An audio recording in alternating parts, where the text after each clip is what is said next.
when you get into options like heat, steam, baiting programs for cockroaches and ants, are very, very effective, and they get that indoor air quality. And these tight buildings that we're dealing with now that don't breathe and they can't air them out and ventilate them, that's particularly important.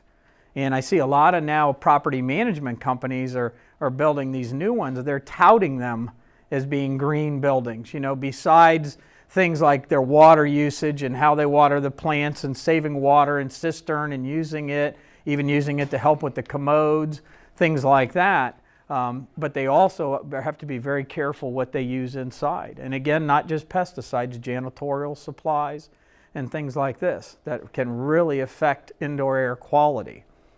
And there's a lot of sensitivity, to deal with, particularly the young and the old.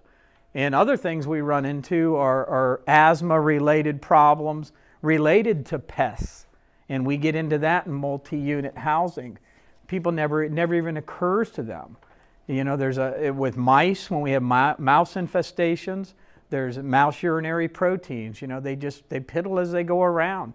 That gives off, and volatilizes, causes a lot of problems with people. Cockroaches, you don't like to think about it, but they and bed bugs constantly are molting as they grow, shedding and casting their skins, and all this stuff gets airborne. And there's a lot of asthma in children that they have no idea is really related. You expect home and school to be the safest place for your kids, and yet that may be where they're getting exposed to these allergens from cockroaches, from bed bugs, and from mice. So that's how important it is really to have good pest management nowadays, to stay ahead of this, and we never know what's going to be brought in next.